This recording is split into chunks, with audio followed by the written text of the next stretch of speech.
Yo, yo, yo, yo, yo, yo, yo, yo. Yo. What's good with it? It's the homie MACK. Music, art, culture, knowledge. Each one teach one. Peace and love. Reporting live from the Dogon. You know what it is. This is another session of MACK Minutes. Cause it's the homie MACK, man. You know what it is. But yeah, this is a session of MACK Minutes. I want to talk about Juneteenth, Kendrick Lamar, Drake, corporate America, ADOS, American Descendants of Slavery. I want to talk about the milieu of all those things, aforementioned. Yeah, so as you know, well, most of y'all know, I'm sure,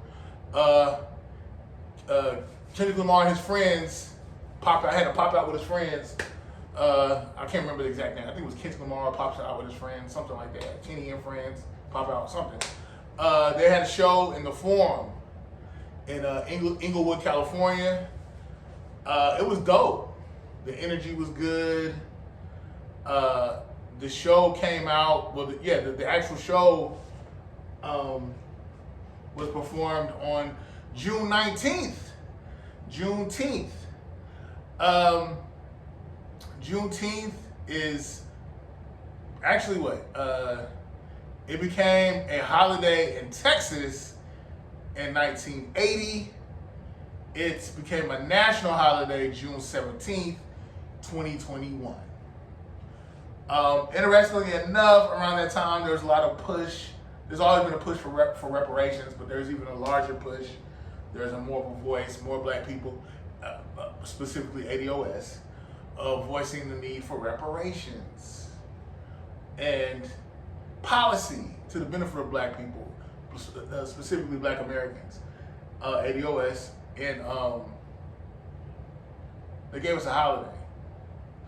And that's cool, but my thing is, we need policy. Holidays are cool, symbolism, great. But we need policy. African Americans need policy. And I want to say this first. When I think of reparations, it's not just, hey, cut the check. Reparations needs to be policy. Reparations is restorative justice. Reparations is equity. Reparations is an act of love, dare I say. We've given reparations to Japanese people that live in America who have, who were forced into internment camps and built the railroads in California. We paid reparations to marginalized groups. We paid reparations to, again, marginalized groups, whether it be Native Americans, Japanese. We give money. We give money to Israel every year. So yeah, at the core of it all, it's weird because I'm hearing some people. I'm not even gonna go there. All I'm gonna say is this: African Americans, ADOS, we turned America into an economic global superpower for free with labor. Karl Marx said that labor power essentially is your ability to produce goods, produce services, and it's usually commodified. There's a monetized means to that. There's a commodified, monetized response to your ability to produce labor power. My ancestors got none, and I don't mean to sound, I don't know, take it how you want, but essentially, there was no, a debt is owed. In the words of Dr. Martin Luther King, R.I.P., cut the check. But back to what I was saying, reparations should not just be a check, it should be policy. I've heard about, I'm from Detroit originally. I've encountered Chaldeans, Middle Easterns that came over here from their indigenous homeland. They came over here to the States and they got tax breaks, tax cuts. they were able to create their own economic foundation. So I think reparations in part should just be money.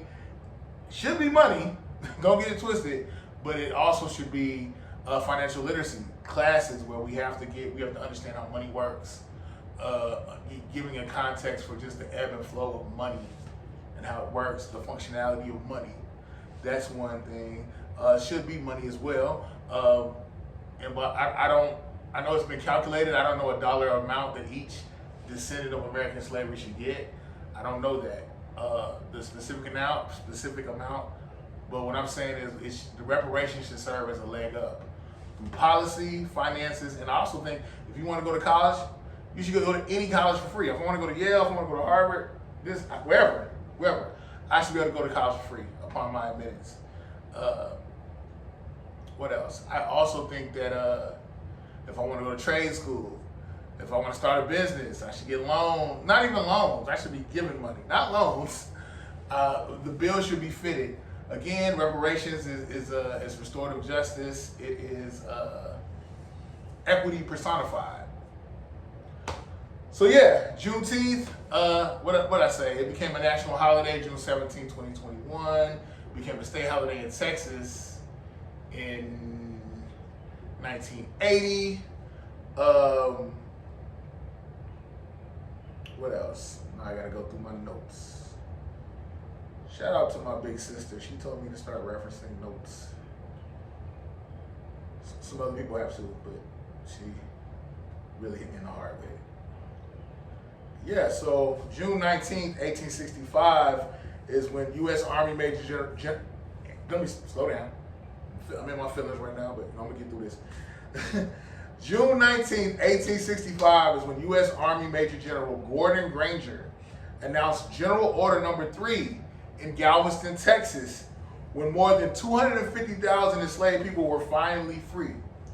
Juneteenth is a combination of the words June and 19th, and again, it became a federal holiday June 17, 2021. Here we are. So I'm giving context for Juneteenth, when it was ratified, where it spawned from, different things like that. Now I want to talk about Kendrick Lamar.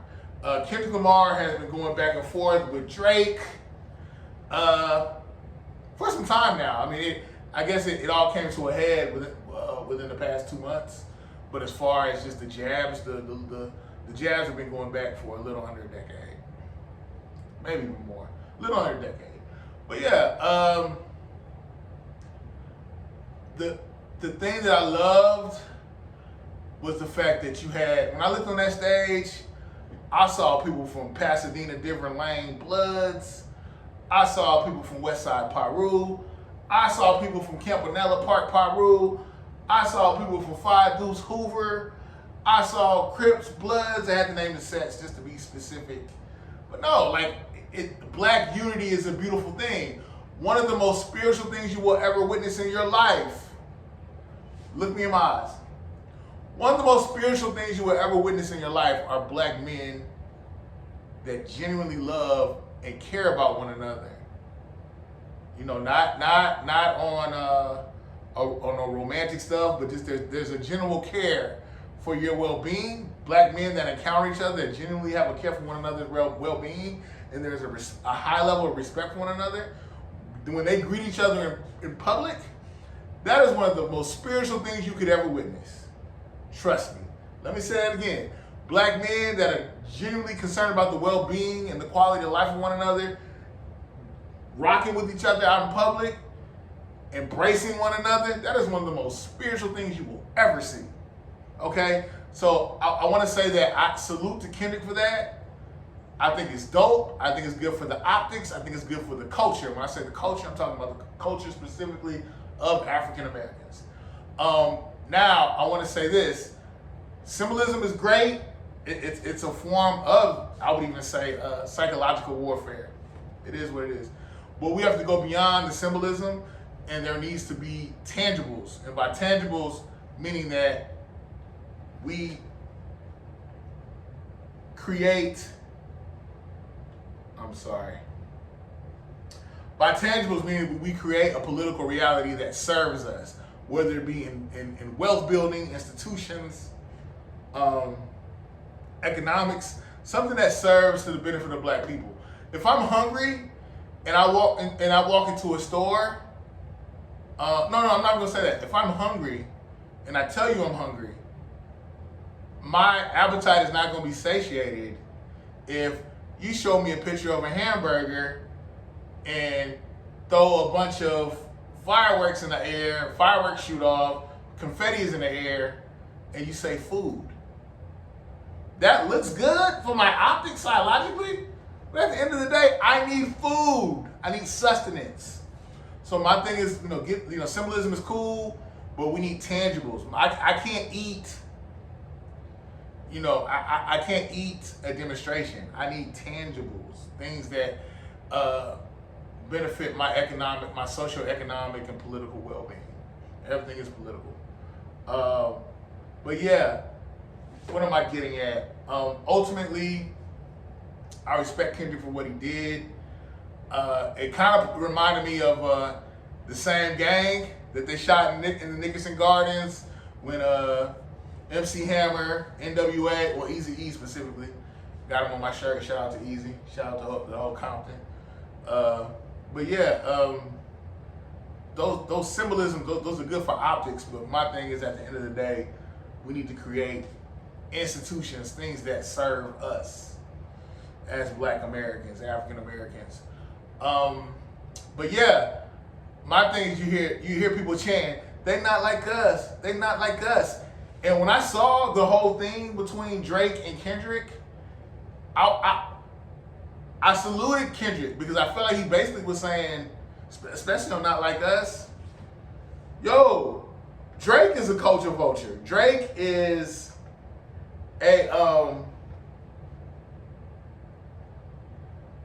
don't want to necessarily say a plant, but Drake has been corporatized. He's been used as a corporate pawn. Let me read something I put on Facebook. I hope Not Like Us becomes this generation's rendition of James Brown's "I'm Black and I'm Proud." Calling Drake out for being a pawn or a tool of corporate interests is one thing, but to get Black people to understand how much we are enough and collectively need one another is so much deeper. Reparations are due for African Americans, and our struggle should never be co-opted. Stand on that. And it's weird when I'm getting text messages and phone calls, people telling me it's Filipinos out here, it's Latinos out here talking about they not like us, and that Drake shouldn't be able to say nigga. And it's like, cool, stand in solidarity with us, but at the end of the day, we need to define who is us. Because a lot of people saying they not like us, I think literally are the they. Us, I'm gonna say it represents Black people, specifically ADOS. Kendrick referenced Atlanta. Kendrick referenced the South, the slave trade. In the song, "They Not Like Us," and I just don't want that message to become co-opted into, oh, this is just entertainment. Oh, this is, we're against Drake because he's a Canadian. No, they not like us. We built this country. We created a culture, and we freestyled a culture behind enemy lines in the epicenter of white supremacy. We've done that. I was disappointed that Kendrick did not mention, from what I saw, he didn't mention Juneteenth, the history of it, or why Juneteenth is a holiday. And that's no knock on him. I'm just saying, I don't want this movement. This does not have to be a moment. It can be a movement, and it can push a narrative for reparations. And I want to say this: I know the terms reparations and ADOS, it may piss some people off throughout the African diaspora, but let me just say this: I stand in solidarity with the whole African diaspora. When we get our reparations as African Americans, I'm willing to stand on the front line with anyone else's struggle throughout the diaspora. I am. But my thing is, I've learned that people throughout the diaspora, they come here to America and they get brainwashed and they get sold a false narrative about African Americans. But for our struggle, we open the doors for our brothers and sisters throughout the diaspora to come here. I'm not anti-African diaspora. I'm not anti-Pan-Africanism. I'm just saying, like, I think it's like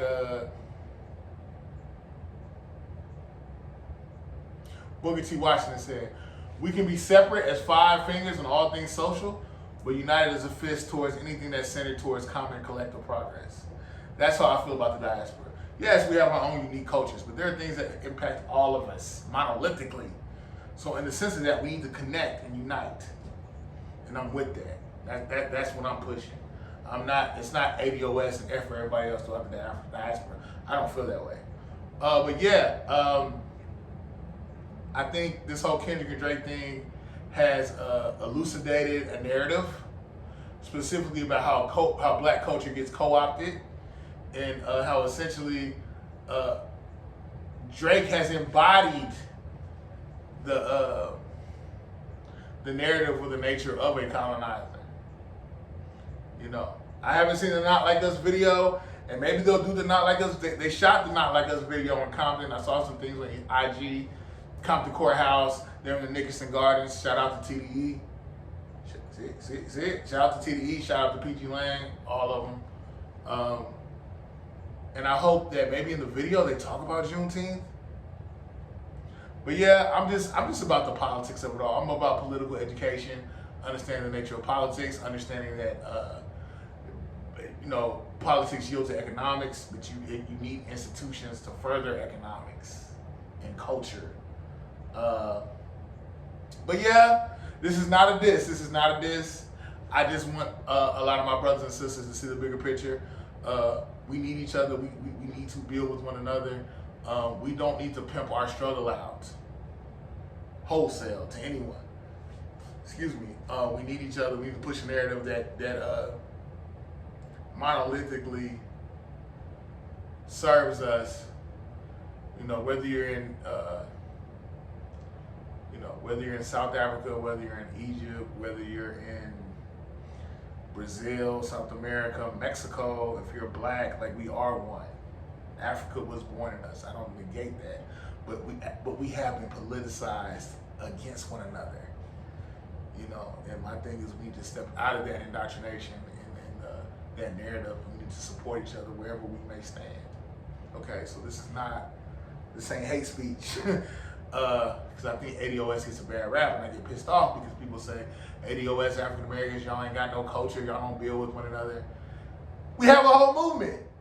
Shout out to Tone, shout out to Yvette Carnell. I've never met them. This is just, they've been saying things that have resonated with me heavily. My roots. And then you got some people trying to say the transatlantic slave trade never happened. So it's just things, there's a lot of BS being propagated. But no, at the end of the day, shout out to Kendrick. Kendrick is one man. He cannot do this all by himself. This is not a regional thing. I am anti-tribalism. You can have pride in who you are. But at the end of the day, let's build something that serves us as African Americans, and it can reverberate throughout the whole diaspora. Each one teach one, peace and love. Yeah, reparations are due. In the words of Tupac Shakur, reparations are due. R.I.P. Pac, R.I.P. Pac. Yeah, each one teach one. They not like us. But the thing is, we have to figure out who is they and who are us. What do you mean by that? Because I do feel like they are trying to co-opt the term, they not like us, that phrase. But anyway, it's the homie Mac. Each one teach one. Can't say that enough. Signing out from the Dogon. I'm out.